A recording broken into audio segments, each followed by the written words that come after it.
Kalau mengenai pertumbuhan gereja memang ya apanya pertambahan jiwa-jiwa itu banyak ya.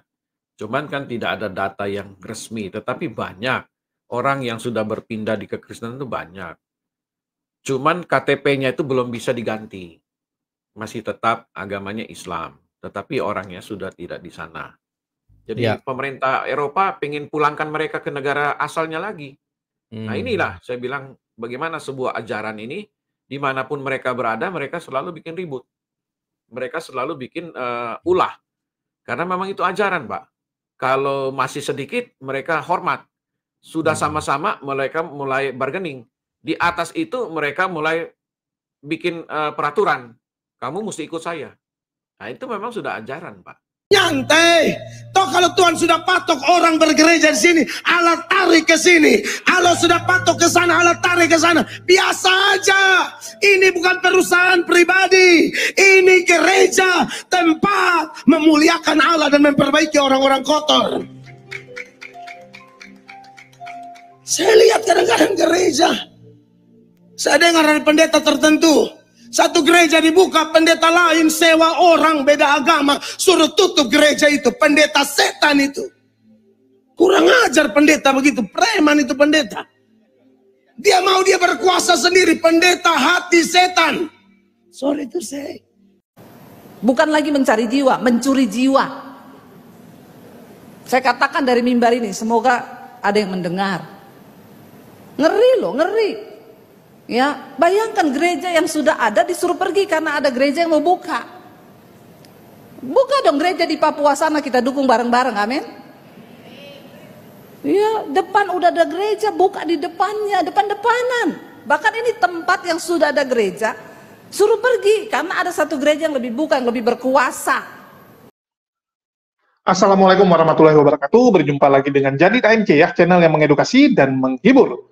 Kita ketahui bersama teman-teman ya, Polycardos ini cuma bisa membuat konten-konten fitnahan karena tidak sanggup untuk berdiskusi secara langsung, karena tidak berani untuk berdebat secara langsung. Jadi yang bisa mereka lakukan adalah menghujat agama Islam. Yang kedua, memfitnah agama Islam. Yang ketiga, membuat berita-berita hoaks dan bohong. Yang tujuannya apa? Tujuannya tentu saja membuat umat muslim tertekan, membuat orang-orang Kristen menjadi semangat untuk lebih rajin berdonasi kepada mereka. Karena kita tahu, Polycardos ya, Polycardos ini bukanlah Kristen. Mereka hanyalah orang-orang yang memanfaatkan agama Kristen untuk kepentingan mereka. Jadi saya disclaim dulu ya, disclaimer dulu, walaupun banyak orang-orang ini punya title pendeta, evangelis, misionaris, tetapi mereka itu adalah Polycardos yang sedang menyamar, teman-teman. Sedang masuk ke dalam kekristenan untuk memanfaatkan kekristenan. Jadi sekali lagi ya, kalau ada yang bilang, oh ini agamanya bang, enggak. Kita harus mengatakan bahwa ini oknum, teman-teman. Jangan seperti mereka yang suka mengenerate. Kalau ada oknum yang beragama Islam, ber-KTP Islam, melakukan kesalahan, mereka tuduh agamanya yang salah. Itu mereka. Kita jangan tiru kelakuan mereka, teman-teman. Kalau kita meniru kelakuan mereka, apa bedanya kita dengan mereka? Walaupun banyak teman-teman yang bilang, loh, mayoritas mereka itu seperti itu, Bang. Kalau mayoritas artinya agamanya seperti itu. Kalau pohonnya mayoritas berbuah busuk, maka pohonnya itu pohon yang busuk. Ya, itu terserah kalian, teman-teman. Tapi saya rasa pohon tersebut ada peluang untuk menghasilkan buah yang baik. Ya, mungkin salah pupuk, salah tempat. Jadi kalau pohon tersebut ditaruh di tempat yang lebih bagus, bisa jadi buahnya manis, kan seperti itu.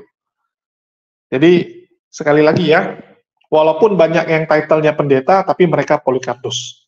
Mereka Polycardos, dan termasuk yang akan kita bahas ini, salah satu Polycardos pembenci Islam, Islamophobia yang sangat berat, yaitu Ikim ya, Harry Ikim. Saya sudah lama nggak bahas dia. Ini adalah orang yang jadi saksi ahli, ya ahli entah ahli apa ya, ahli agama saat sidangnya KC. Jadi dia ini adalah teman Kosman bin Sunet alias KC. Dan kita akan melihat bagaimana channelnya ya teman-teman. Ini memfitnah orang-orang. Karena kalau nggak fitnah orang, mereka nggak makan. Seperti itu. Di sini dia bikin judul gara-gara babi, Helmi Yahya jadi kadrun. Pantas gereja lebih berkembang daripada masjid. Ya, ini judul yang mereka buat ya. Jadi thumbnailnya dia buat seperti ini. Dikatakan bahwa gara-gara babi. Oke, di sini ada juga Bang Aristo yang disebut otak kerbau. Dan ada gambar babinya. Oke, kita coba dengarkan dulu apa yang mau dia sampaikan. Dan kita akan berikan sanggahan serta meluruskan fitnahan yang dia buat. Bahwa itu pikiran kotor, butek. Saya dapat butek. itu. Ya, hari ini kita membahas gara-gara babi Helmi Yahya jadi kadurun. Lah pantas gereja lebih berkembang dari masjid. Nah, ini bagaimana? Jadi ini siapa ini yang pakai kopiah merah ini? Dia mengatakan bahwa perkembangan gereja Tanjung ini siapa ya? Lupa saya namanya. Ya. Faisal Tanjung atau siapa, saya nggak tahu lah, nggak penting namanya. Perkembangan gereja itu 446% Pak per tahun, kata dia. Ya. Masjid 60%. Pak Kiai Abu Nongko tadi malam, hati-hati Pak, hati-hati. Mereka tuh data dari mana? Iya, makanya saya mengatakan ini. Saya nggak pusing lu data dari mana ya, saya seneng-seneng aja datanya dari MUI kemarin itu yang dibahas sama Pak Lidara Pak, ya toh? Iya. Itu data di sini pemurtatan mau besar-besar, ya saya seneng-seneng aja mereka yang bikin data. Iya, betul sekali. Kamu bikin data sendiri, stres sendiri kan? Lalu menurut Pak Abu Subi, ini strategi mereka dibikin begini supaya mereka begini. Ya, kalau kita sih malah semakin percaya diri kan? Betul. Ya, betul. Datanya bombastis kan Pak dari mereka. Bayangkan, Ustadz Situmorang aja juga mengatakan, oke, mumpung saya ingat ya, makanya orang Kristen santai-santai aja. Iya. Bahwa, nah ini dia, dengar ya saudara. Anda mengatakan Islam teroris, justru sekarang pertumbuhan Kristen tertinggi di dunia adalah di Indonesia. Pertumbuhan gereja tertinggi di dunia Indonesia Pak, 380% per tahun. Pertumbuhan gereja tertinggi di dunia Indonesia Pak, 380% per tahun. Sampai ngamuk dia. Ngamuk 300 berapa Pak? 380%. 380%. Tetapi si Tanjung ini mengatakan 446% per tahun. Sementara masjid 60%. Benar atau tidak ya terserah, itu urusanmu, derita lu kan gitu Pak. Iya toh? Ya. Nah, betul. Makanya mereka mati-matian. Sampai soal makan-memakan, kemarin kita bahas soal MUI juga sudah kita bahas begitu ya. Nah, cuma sayangnya saat ini ya saudara, saya lebih fokus kepada Helmi Yahyanya dulu. Gara-gara babi Helmi Yahya jadi kadurun. Nah, ini pantas gereja lebih berkembang dari masjid. Memang ini saya combine dengan statementnya si Tanjung ini. Ditambah lagi Ustadz Situmorang yang stres gitu. Nah, ini membuktikan Aristo itu otaknya kerbau. Itu di pinggirnya itu. Semakin membuktikan Aristo. Memang Aristo tak obok-obok kamu. Ya, jongosnya si bangke. Jongosnya. Dia ngupas-ngupas saya lagi tuh. Ya, bagus. Ngupas-ngupas saya. Wah, dia ngomong, oh channel nggak berkembang lah, inilah. Ya terserah lah. Saya kasih. Belum tahu sudah naik berapa persen. Tak tunjukkan ya Aristo. Tolong kabari ke Aristo ya. Kamu ngomong nggak berkembang lah, pelayanan nggak berkembang. Kamu di mana? Bahkan ngomong, ternyata Jenderal Heri ini di kampung. Memang saya di kampung. Saya bangga dengan kampung saya. Oh ternyata di daerah. Oh iya. Lo ngapain? Kamu di kota mana sih? Ya, kok bisa-bisanya menunjukkan, oh ini Injil Barnabas, Injil yang asli. Injil Saya di palsu kampung. itu. Dunia hanya sejauh jempol. Ya, lihat nih, dia bilang nggak berkembang katanya Pak. Naik berapa persen itu Pak? Waduh. 274%. Tanggal 30 April sampai 27 Mei ini Pak. Ya. 274. Dan tahu nggak Aristo? 200 sekarang subscribe-nya IKIM belum 1 bulan udah tambahan 2.600 subscriber. Nah, saya tunggu ya, saya cek yang detik ini, real time yang sekarang. Kalau ini kan kemarin ya. Sabar ya Pak, saya. Iya, nih. Betul. Biar tahu dia. Oh, sudah 2.800 Pak. Wow. Udah 2.800 sekarang. Subscriber Baru tahu baru. dia tuh. Ya, jadi dikatakan itu lebih 2.100 lebih banyak dari biasanya. Ya memang di IKIM itu kalau yang bicara apologetika itu meledak-ledak ya, ada minimal di atas sekian ribu lah. Tetapi kalau yang full rohani itu ratusan, nggak apa-apa. Memang beda sasarannya. Dan saya santai aja gitu ya. Oke, baik ya, kembali lagi Pak, ini tentang kenapa kok larinya nanti pantas gereja lebih berkembang daripada masjid. Nah itu faktanya mereka sendiri yang bikin data kan. Jadi data-data itu bukan dari saya ya saudara. Ini dari si Tanjung sendiri. Lalu kata si Ustadz Situmorang yang stres ini. Indonesia. Pertumbuhan gereja tertinggi di dunia Indonesia Pak. 380% per tahun. Modar. Kemudian ini karena apa Pak? Hal-hal sepele itu yang dijadikan masalah. Soal babi itu dianggap sebagai kerohanian gitu. Kalau kita ketawa Pak, itu semua jadi tai saudara yang masuk di mulut. Ya Pak? Betul. Iya toh? Tetapi mulutmu itu loh, dolak-dale, apalagi kainama itu penipu, atas nama agama menipu. Nah itu yang najis di kekristenan. Kita dengar dulu yang ini. Saya kenapa dulu dibentuk aku cukup terpenuhi. Ya, sekali lagi saya ingin mengapresiasi satu. Ini pintu masuk. Kita tengok di Myanmar bagaimana kelakuan orang Buddha. Ya. Gereja di Indonesia itu 466% per tahun. Pertumbuhan gereja di Indonesia itu 466% per tahun. Oh, saya salah ketik Pak. 466%. Ya. Oh, salah itu saudara ya. Malah lebih besar lagi. Iya, lebih gede lagi dia. Lebih gede lagi ya. Ya terima kasih lah. Pertumbuhan gereja di Indonesia itu 466% per tahun. Padahal negara Innalillahi wa inna ilaihi raji'un. Rolling Stone. Innalillahi wa inna ilaihi raji'un. Pertumbuhan gereja di Indonesia itu 466% per tahun. Padahal negara ini adalah negara yang mayoritas beragama Islam. Pertumbuhan masjid di Indonesia itu per tahun cuma 64%. Oh 64, bukan 66 ya, saya salah. 64. 64, oke, bukan 60%, 64. Wes, udahlah itu deritamu. Oke ya. Nah, Pak silahkan Bapak ada pendapat mungkin sebelum kita membahas topik Helmiah ya. Kalau mengenai pertumbuhan gereja memang ya pertambahan jiwa-jiwa itu banyak ya. Cuman kan tidak ada data yang resmi, tetapi banyak orang yang sudah berpindah di kekristenan itu banyak. Cuman KTP-nya itu belum bisa diganti. Masih tetap agamanya Islam, tetapi orangnya sudah tidak di sana. Dan itu kita tidak masalah. Itu tidak ada masalah. Ya, nggak ada masalah. Saya pernah diminta tolong juga urus karena mereka mau menikah. Tadi mereka berdua di seberang sana. Lalu mereka sudah di Kristen, mereka mau menikah di gereja. Nah, gereja minta KTP-nya itu harus diganti dulu. Nah, itu memang cukup sulit urusnya dan uang cukup banyak yang keluar ya. Aduh.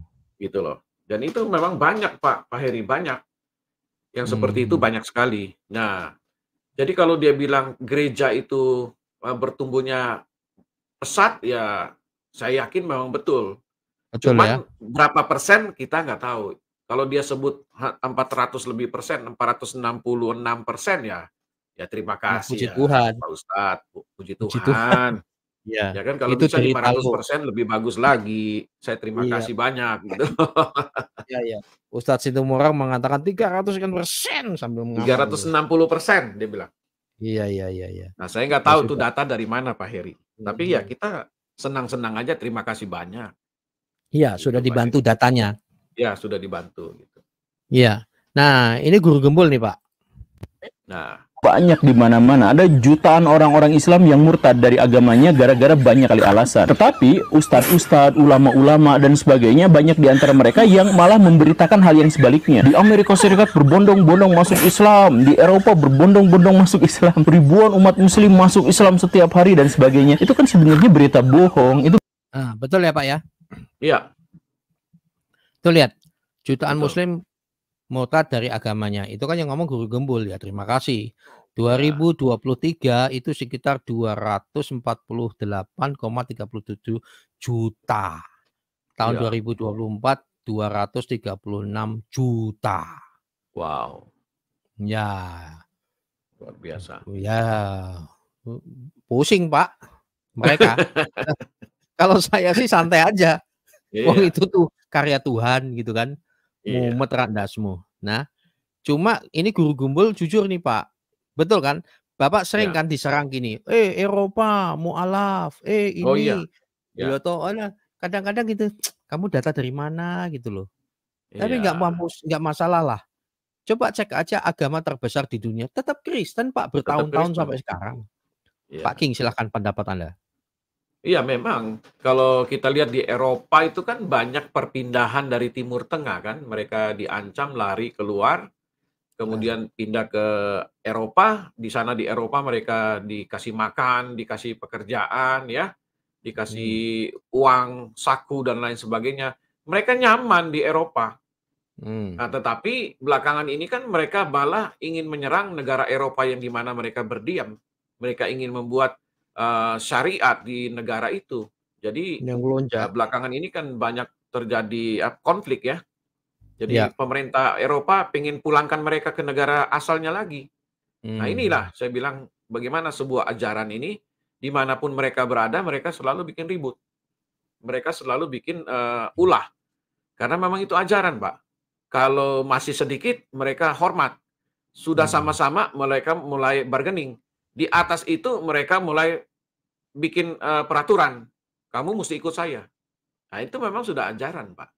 Makanya sekarang Eropa tuh menutup diri. Bahkan saya dengar nanti kalau Presiden Amerika, si Donald Trump terpilih lagi, dia tuh melarang perjalanan Muslim ke Amerika. Wah, iya, yang saya betul dengar itu. begitu, Pak. Ya. Kalau menurut pribadi Bapak gimana? Ya, itu memang pengalaman Amerika kan 9/11 itu kan itu sangat memberikan apa namanya ya bekas di hati mereka ya. Itu tidak bisa dilupakan itu, Pak. Karena yang mati itu kan ribuan orang. Pagi-pagi itu saya ingat benar tuh dua pesawat yang menabrakkan saya lihat gedung itu sampai roboh, dan itu aduh kasihan banget ya. Ada banyak orang yang tidak berdosa, yang tidak tahu apa-apa, turut binasa, turut mati karena tertimpa bangunan itu, roboh ke bawah dan mereka terjebak di dalam gedung itu.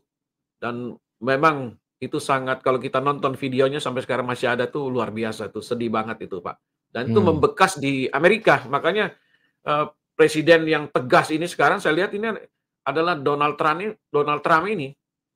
Dia punya satu ketegasan untuk mengambil keputusan supaya jangan banyak orang-orang yang dari seberang sana ini pindah gitu loh. Kalau enggak nanti Amerika bisa jadi negara Timur Tengah, nanti bisa jadi ribut melulu dengan mereka sendiri. Itu yang bahaya, Pak. Ya kan, kita sudah mengalami di Inggris. Saya lihat tadi kalau nggak salah di video mana ya, pemerintah Inggris juga sudah mulai melarang, Pak. Sudah mulai ada tindakan-tindakan ini, Pak. Pemulangan. Orang-orang ilegal itu dipulangkan. Saya lihat tadi di video mana itu, saya ada nonton tadi itu gitu, Pak. Saya tidak membenci Islam, orang Islam jangan salah ngerti ya. Eropa sekarang mulai sadar, mulai menolak, memulangkan, itu saya setuju sekali. Kenapa? Memang pada ngelonjak, Pak. Maaf ya, ini bukan soal Islamnya ya. Tapi faktanya begitu. Bahkan di Prancis atau apa itu, Pak, sampai guru dipotong di lehernya. Kemudian ada juga yang pastor atau apa yang menolong refugees atau pengungsi ini akhirnya membunuhnya. Bahkan ada yang memperkosa, karena bagi mereka kalau sampai auranya terbuka maka itu ya salah perempuan itu. Jadi ngeri, Pak. Oke, jadi luar biasa ini Guru Gumbul cukup jujur, kita ikuti lagi. Berita hoax, tapi kenapa ditampilkan oleh ustadz-ustadz itu berita-berita itu? Ya untuk mengalihkan agar kita tidak resah, agar kita tidak berjuang, agar kita tidak fokus pada solusi, tapi biar kita tentram, biar kita enak, biar akhirnya masalah yang sesungguhnya terjadi, yaitu kemurtadan massal di dunia Islam, itu ditutupi, bukan diselesaikan masalahnya. Karena kita tuh nggak mau berjuang gitu, kita tuh pengennya rebahan gitu, pengen rebahan lihat kabar-kabar baik gitu. Padahal kalau misalkan kita lihat kabar buruk, kemudian menyikapinya, kemudian berpikir solusinya apa, mungkin kita akan menemukan masalahnya di mana dan kemudian menemukan titik terangnya apa. Tapi kita tidak mau melakukan itu. Kita malah memilih untuk mencari kebohongan-kebohongan demi menutupi fakta itu. Oke ya, itu fakta. Nah, oke lah. Ya, cukup lucu ya teman-teman ya. Bang Aristo diserang hanya karena mengatakan channel Harry Ikim itu adalah channel yang tidak berkembang. Pelayanannya tidak berkembang, channelnya tidak berkembang. Terus dia marah. Dia marah karena dikatakan dia tidak berkembang. Dan dia memamerkan channelnya punya analisa ya. Dan di sini saya ingin luruskan supaya teman-teman Kristen juga belajar nih. Dan teman-teman yang awam ya, yang Muslim awam juga tahu gitu. Yang namanya channel YouTube itu seperti apa. Jadi dia pamerkan keberhasilan channelnya yang dia bilang, ya kalau kita lihat datanya, dia bilang mengalami peningkatan. Meningkat 274% daripada biasanya. Ini data real time ya. Dari 30 April sampai 27 Mei. Alias data 28 hari terakhir. Data 28 hari terakhir, cuman di sini harusnya ada kolom pendapatan. Artinya ini dia potong, dia sambungin yang kanan sama kiri. Seharusnya ada satu kolom lagi. Di sini dia membanggakan peningkatan yang sebelumnya menjadi 492.000 penayangan. Ya, ini penayangannya naik. Dan di sini saya ingin jelaskan ya, yang namanya YouTube teman-teman. Ya ini peningkatan ini kan data yang istilahnya biasa saja. Contoh gini. Contoh sebelumnya kamu cuma buat satu video, yang nonton cuma 1.000. Itu di bulan April. Ya, di bulan April Anda cuma buat satu video, yang nonton cuma 1.000. Tiba-tiba di bulan Mei, Anda sudah buat 5 video. 5 video. Jumlah penontonnya itu naik. Ya, naik jadinya. Dari 1.000 jadi 5.000. Maka peningkatan Anda itu 500%. Kenaikannya akan sangat signifikan. Tetapi itu tidak mencerminkan apapun. Yang harus kita lihat, channel ini sudah berapa lama? Channel Ikim itu satu letting dengan channel HMC saya yang lama. Barengan. Ya, barengan itu kita.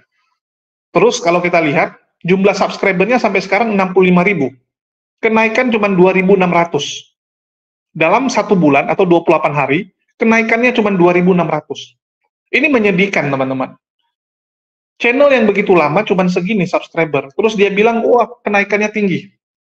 Di sini saya coba bandingkan dengan channel Jadid HMC ya. Ini biar teman-teman lihat, ini data 28 hari terakhir juga. Ya, data 28 hari terakhir. Bedanya ini sampai tanggal 28 Mei ya. Dari saat tanggal 1, kalau dia kan dari tanggal 30, ini dari tanggal 1. Oke, kalian bisa lihat, ini sebenarnya datanya seperti ini, ada kolom satu lagi. Di sini, ya saya naik 285%. Ya, ini Jadid HMC, naik 285%. Dan saya nggak pernah membanggakan yang beginian, biasa aja gitu. Kalau kalian bandingkan dengan dia, ini penayangannya berapa? 3,7 juta. Dibandingkan dengan 500.000 lah. Ya, 500.000 lah, kita genapin lah, biar senang. Dibandingkan dengan ini, 3,7. Subscriber dia cuma nambah 2.600. Subscriber saya nambah 15.000, teman-teman. Ini baru namanya peningkatan. Tapi pun saya biasa aja gitu. Penayangan 1 bulan bisa tembus 3 jutaan, itu sudah besar ya. Bisa masuk kategori yang lumayan. Dan sebenarnya channelnya Ikim ini, 500.000 penayangan, kalau kita bandingkan ya dengan di Muslim itu ya imbang dengan channelnya Kores. Ya, imbang dengan channelnya Kores. Dan sebenarnya Harry Ikim juga mengakui, teman-teman. Dia sendiri mengakui bahwa kenaikan video dia itu disebabkan karena dia fokus menyerang agama Islam. Kalau dia bahas rohani, nggak laku, dia bilang. Ya, dia akui kalau dia bahas rohani, dia nggak akan laku. Harus bahas Islam. Ya, jadi dikatakan itu lebih 2.100 lebih banyak dari biasanya. Ya memang di Ikim itu kalau yang bicara apologetika itu meledak-ledak ya, ada minimal di atas sekian ribu lah. Tetapi kalau yang full rohani itu ratusan, nggak apa-apa.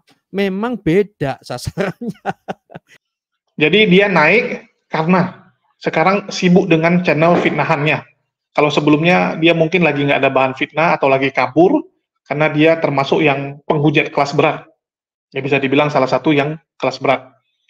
Terus di sini, yang dia bahas apa? Kenaikan agama Kristen. Kenaikan gereja. Kan begitu, pertumbuhan gereja di Indonesia. Dia bilang, dari sumber Muslim mengatakan ada pertumbuhan 466%. Ya, pertumbuhan gereja itu 466%. Saya nggak tahu itu pertumbuhan dari tahun berapa sampai tahun berapa, karena pasti beda kan. Misalnya data dari tahun 2000 sampai 2020, atau dari 2000 ke 2024, pasti ada berbeda. Ya, pasti akan ada perbedaan. Ini data dari tahun berapa ke tahun berapa, ini yang teman-teman harus belajar juga. Dan di sini, ya teman-teman Polikardos ini kan sok-sok bilang gini, iya, memang pertumbuhan Kristen itu banyak sekali orang-orang yang sudah jadi agama Kristen, cuman KTP-nya belum ganti. Ya, mereka gembar-gemborkan seperti itu.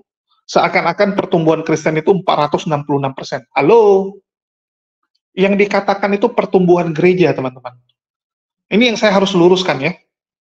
Teman-teman benar-benar harus cermat, dan kalau bisa sampaikan ini ke semua orang. Yang dikatakan oleh para ustadz, itu adalah pertumbuhan gereja, bukan pertumbuhan agama Kristen atau pemeluk agama Kristen. Jadi harus dibedakan ya. Gereja itu bangunannya, jumlah penduduk Kristennya itu orangnya. Jadi yang bertumbuh 466% itu gedung gerejanya, bukan orangnya. Kalau orangnya, itu pertumbuhannya sangat kecil. Sangat kecil. Saya nggak sempat siapkan data, nanti kita akan bahas di konten selanjutnya, saya akan tunjukkan pertumbuhannya berapa. Dan sebenarnya saya tahun lalu sudah bahas juga. Jadi pertumbuhannya itu nggak sampai 10%. Orangnya. Tapi kalau gedungnya, yes, gedungnya naik begitu kencang, teman-teman. Kok bisa gereja itu bertumbuh sampai 466%? Jumlah gedungnya. Ya iyalah, teman-teman. Karena setiap denom akan mendirikan gerejanya sendiri. Mereka nggak peduli. Misalnya di satu kelurahan, sudah ada 2 gereja. Tiba-tiba denom misalnya GBI atau GPIB, belum punya di sana. Mereka akan buka. Mereka tidak akan peduli, walaupun di sana sudah ada gereja. Walaupun gereja di sana jemaatnya mungkin cuma 50, 40 orang, mereka nggak akan peduli. Yang penting mereka belum buka, denom mereka belum ada, mereka akan buka. Itulah kenapa banyak sekali gereja yang bertetangga. Kalau masjid nggak pernah kita lihat ya, masjid itu samping-sampingan, nggak mungkin. Nggak ada masjid samping-sampingan. Kalau gereja sering samping-sampingan, bahkan bisa jadi 4 gereja itu dekat-dekatan semua. Itu mereka, walaupun jemaatnya nggak ada. Karena setiap denom, setiap sinode, itu akan sibuk membangun gerejanya. Saya ambil contoh komplek di tempat saya. Dalam 1 tahun ini, 6 gereja berdiri, teman-teman. 6 gereja berdiri. Apakah jemaatnya itu dari agama Islam pindah ke Kristen? Enggak. Enggak, teman-teman. Jadi jemaatnya itu adalah warga di sini yang sebelumnya bergerejanya di tempat lain. Bergerejanya di gereja yang lain. Karena ada gereja yang buka dekat rumah dia, dan denominasinya sama, ya, sama-sama satu denom, ya sudah, dia pindah. Dia pindah gereja. Jadi mereka ini saling berlomba-lomba membangun gereja. Seperti yang dibilang oleh Ibu Debbie Basir, ya, pendeta Debbie Basir dan juga pendeta Mel Atok serta pendeta lain-lainnya. Bukan lagi mencari jiwa, mencuri jiwa. Saya katakan dari mimbar ini, semoga ada yang mendengar. Ngeri loh, ngeri. Ya, bayangkan gereja yang sudah ada disuruh pergi karena ada gereja yang mau buka. Buka dong gereja di Papua sana, kita dukung bareng-bareng, amin. Ya, depan udah ada gereja, buka di depannya, depan-depanan. Bahkan ini tempat yang sudah ada gereja, suruh pergi karena ada satu gereja yang lebih buka, yang lebih berkuasa. Saya tuh, hati saya, biar nggak apa-apa saya curhat di sini. Mumpung ini tayang di DB TV biar semuanya nonton di DB Restoration. Apa sih yang kita cari? Apa sih yang hamba-hamba Tuhan cari? Apa sih yang orang Kristen cari? Toh pada akhirnya kita semua akan berdiri di hadapan tahta pengadilan Kristus. Kalau memang tujuannya cari jiwa, kenapa harus seperti itu? Sedih loh saya tuh. Sampai mau tidur tuh saya kepikiran. Ya, sampai saya bilang sama suami saya mau syuting di YouTube. Saya mau ngomong soal ini. Saya mau sebut nama itu pendeta. Suami saya bilang, sabar say, jangan. Untung suami saya orang Solo. Ya, saya ini orang Sulawesi. Aduh ya, gergetan kita nih loh. Apa sih tujuannya coba saudara? Saya yakin hati Tuhan bersedih loh. Tuhan tuh gak seneng. Dipikir apa-apa terus Tuhan senang mau buka gereja begitu dengan caranya seperti itu. Tuhan enggak. Ya, jangan kita pikir semua pelayanan itu menyenangkan hati Tuhan. Motivasinya apa? Tujuannya apa? Itu yang akan Tuhan lihat. Sangat mengerikan, saudara.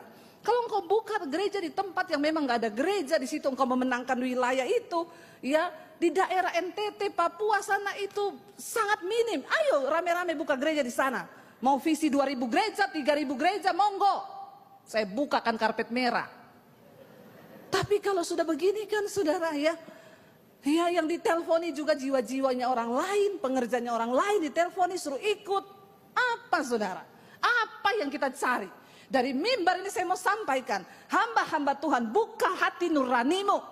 Jangan bertopengkan pelayanan, tapi ternyata kita sudah dengan ambisi pribadi. Benar nggak saudara? Ya nggak usah diedit ini, nggak usah. Biar apa yang Tuhan mau sampaikan, biar saudara. Akhir zaman. Ya, ayo, nggak usah pencitraan, munafik. Buat apa saudara? Kenapa sampai hari ini saya nggak mau buka gereja? Ya kalau saya mau loh tempat ini bu, pakai aja tempat ini. Kalau ibu mau pakai gratis, mau hari apa aja, sudah disuruh pakai. Ya orang pada tanya, ibu kapan mau buka gereja bu? Kami mau pindah ke gereja ibu. Saya tahu itu hanya menyakiti hati gembala yang lain. Untuk apa saya buka gereja kalau itu hanya perpindahan? Ya, bukan menjangkau jiwa, tapi bukan mencari jiwa, tapi mencuri jiwa. Ya, sampai hari ini saya mencoba untuk berjalan dengan apa yang Tuhan kasih. Persiapkan para hamba-hamba Tuhan, penuai-penuai di akhir zaman. Kita ini sedang ada di masa terakhir di mana kita harus menyiapkan satu pasukan yang besar untuk penuaian jiwa. Bagaimana kita bisa menangkan orang lain kalau kita di dalam sendiri saja? Makanya sekarang setan utang gak ganggu gereja. Setan bilang gak usah ganggu, mereka sudah saling menggigit. Ya, kita kipas aja biar tambah panas. Saya panas loh ini. Haleluya saudara. Ya saya biarin saudara. Aduh kita perlu berdoa. Saudara perlu sungguh-sungguh berdoa buat pendeta-pendeta di akhir zaman. Berdoa saudara. Seruan tegas pendeta Melatok.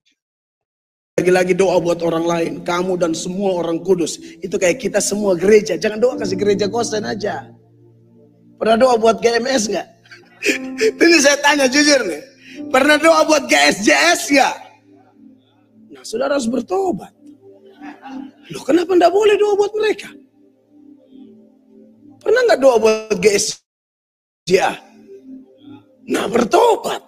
Ada yang salah dong dengan doa di Gosen. Andai kata ya, semua begitu kan yang jawab beberapa aja. Bisa aja yang lain tuh mendoakan tapi malas jawab gitu loh. Salah itu loh. Emang gereja ini apa? Perusahaan, saingan?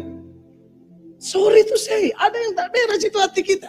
Andai kata ada Pak Lukas ini saya bicara, saya untung di Israel. Serius loh, saya rasa ada yang salah di situ. Itu belum orang lain, belum yang untuk Muslim, Hindu, Buddha. Sesama gereja aja kita berat mendoakan. Lalu apa masalahnya? Apa yang melatar belakangi kita berat? Mereka kompetitor kita? Hello? Percaya tidak? Orang bisa datang di gereja itu Bapak yang tarik. Bukan Pak Philip atau Michael Gunawan atau Pak Lukas. Masa nggak paham jadi gereja? Siapa sih yang tarik orang ke gereja? Ya Tuhan. Yohanes 6 ayat 37. Yohanes 6 ayat 37. Firman Allah berkata apa? Semua yang diberikan Bapa kepadaku akan datang kepadaku, dan barang siapa datang kepadaku, ia tidak akan kubuang. Ayat 44-nya, lompat. Ayatnya lompat. Timur-timur dia nggak usah lompat. 1, 2, 3.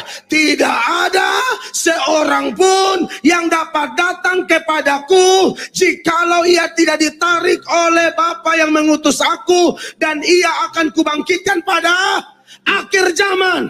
Doakan aja nginden gak apa-apa. Nyantai. Toh kalau Tuhan sudah patok orang bergereja di sini, Allah tarik ke sini. Allah sudah patok ke sana, Allah tarik ke sana. Biasa aja. Ini bukan perusahaan pribadi. Ini gereja, tempat memuliakan Allah dan memperbaiki orang-orang kotor. Saya lihat kadang-kadang gereja Saya dengar dari pendeta tertentu, satu gereja dibuka, pendeta lain sewa orang beda agama, suruh tutup gereja itu. Pendeta setan itu. Kurang ajar pendeta begitu, preman itu pendeta. Dia mau dia berkuasa sendiri, pendeta hati setan. Sorry to say. Jadi kalau data pertumbuhan gereja sampai 400%, yes, saya percaya. Saya percaya. Malah sebenarnya ini membuktikan ya, kalau Harry Ekim dan teman-temannya setuju dengan data ini, artinya mereka mengakui bahwa mendirikan gereja di Indonesia sangat gampang.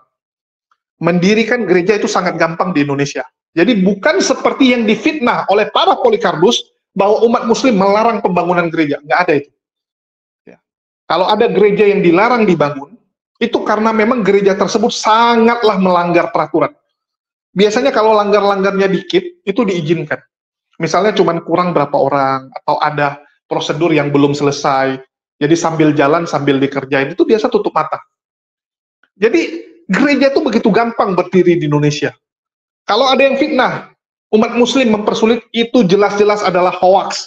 Itu jelas-jelas ingin mencari gara-gara. Jadi memang mereka itu seperti itu, teman-teman. Suka sekali mencari keributan. Bukan mencari solusi, tapi mencari keributan. Tujuannya apa? Tujuannya supaya kita bentrok. Polikardus tujuannya adalah membuat gaduh Indonesia, membuat Indonesia chaos. Itu tujuan Polikardus, dan mereka dibayar untuk itu. Kalian harus tahu.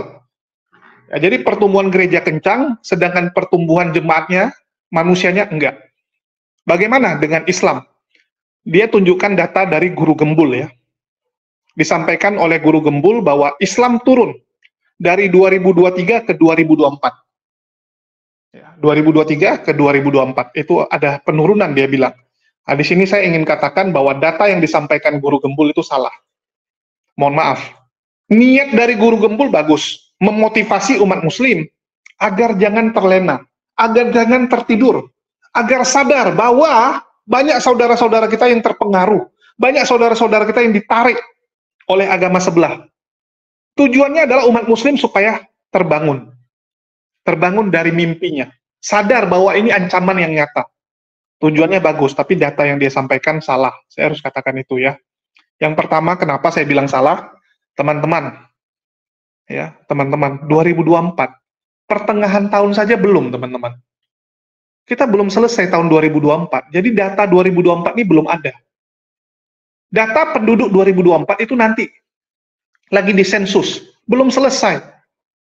Gimana ceritanya sudah ada data 2024? Ini data 2022, teman-teman. Data 2022. Ya, saya kasih lihat nih. Data 2022, penduduk kita 237 juta yang agama Islam. Ya, yang agama Islam. Oke? Terus di 2023 naik menjadi 248 juta. Ya, terjadi kenaikan. Kurang lebih 11 juta orang. Bertambah 11 juta orang.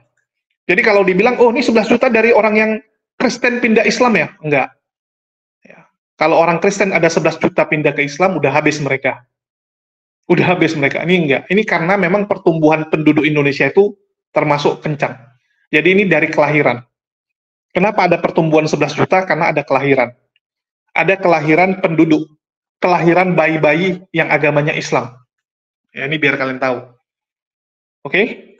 Kita bandingkan dengan data Guru Gembul. Guru Gembul nulis, ya, yang 2023 benar, yang 2024 ini salah. Ini harusnya 2022. Oke? Jadi, kenaikan itu bisa karena bayi. Kelahiran. Sedangkan yang mualaf ada nggak? Ada. Kalau mau nanti dibedah lagi. Dari 11 juta itu, berapa yang kelahiran? Berapa yang pindah agama? Ya, berapa yang pindah agama? Cuman yang jadi masalah, sensus itu nggak seperti data Samsat berapa kendaraan yang keluar. Kalau berapa kendaraan kan mereka mendaftarkan STNK, ya, mendaftarkan untuk pengurusan izin. Jadi datanya lengkap. Kalau penduduk kan nggak mungkin setiap waktu kita sensus orang. Gimana caranya gitu? Nggak segampang itu sensus orang. Jadi memang datanya itu telat biasanya. Cukup telat gitu. Tapi kita bisa lihat bahwa kenaikannya itu besar. 11 juta penduduk muslim bertambah di Indonesia. Dari kelahiran dan juga yang pindah agama. Ya, ini yang teman-teman harus tahu. Walaupun saya berani bilang bahwa yang paling gede itu tentu saja kontribusi karena kelahiran. Biasanya seperti itu. Mungkin pindah agama cuma 1 juta lah. Ya, mungkin 1 juta. Tapi yang kelahiran lebih tinggi. Oke, ini biar kalian tahu. Jadi kenapa guru gembul ngomong seperti itu? Saya melihat bahwa niat dari guru gembul selama ini baik. Karena tujuannya untuk memotivasi. Supaya kita bangun.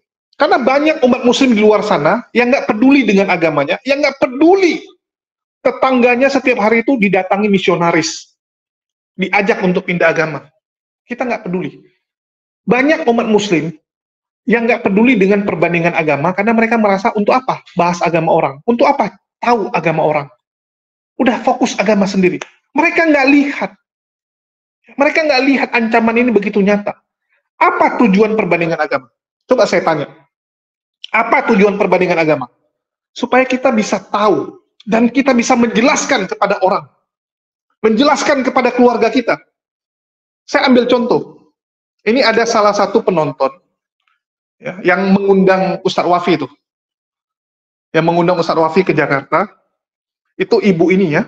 Ibu ini ternyata dulu juga sama. Nggak peduli dengan perbandingan agama. Nggak peduli diskusi ini. Tetapi anaknya, teman-teman. Anak laki-lakinya murtad. Kok bisa? Karena pacaran dengan perempuan Kristen. Pacaran dengan perempuan Kristen, pertama sekali anaknya pede bisa mengajak si cewek untuk jadi Islam. Karena kan dia bilang, perempuan dong yang ikut laki. Ibu itu tenang, karena dia merasa anaknya juga secara agama kuat. Dia tenang. Tetapi rupanya, terakhir malah anaknya yang memilih murtad. Bayangkan teman-teman. Anaknya untuk menikah, memilih murtad, ikut si perempuan. Langsunglah ibu ini kecewa, pusing. Dari situlah ibu ini mulai belajar perbandingan agama. Dan ibu ini menyesali. Seandainya dia tahu ilmu perbandingan agama lebih cepat, mungkin dia bisa jelaskan ke anaknya.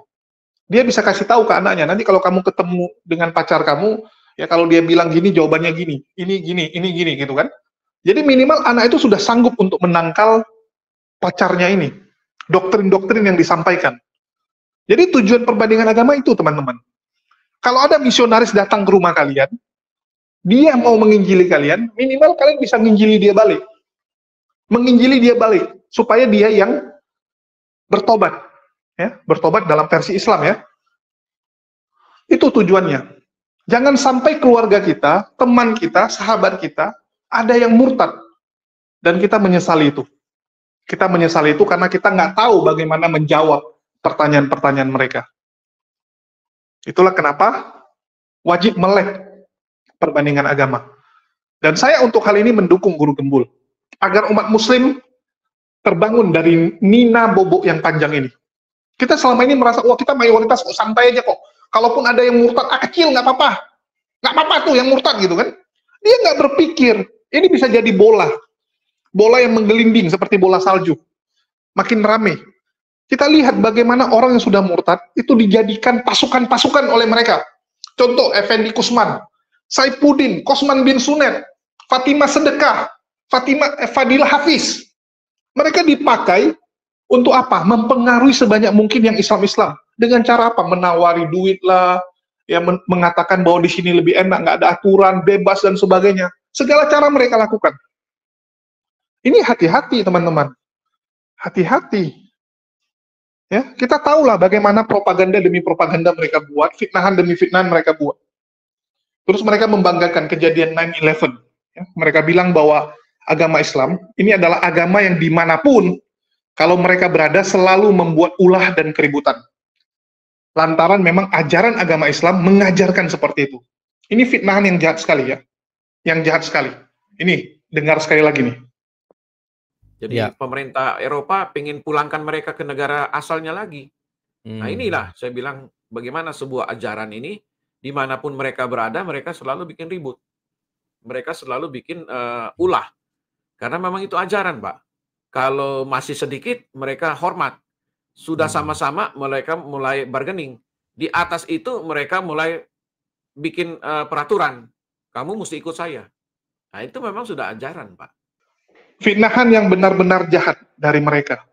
Jadi memang Islam itu di mata mereka itu Islam itu adalah agama jahat, agama teroris, agama sadis, ngebom, pedofil.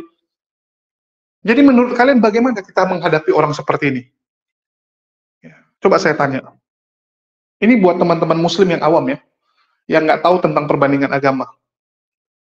Bagaimana kita hadapi mereka? Itulah kenapa saya senang melihat makin ke sini, makin banyak umat muslim yang mulai peduli dengan perbandingan agama. Kita lihat jumlah penonton naik.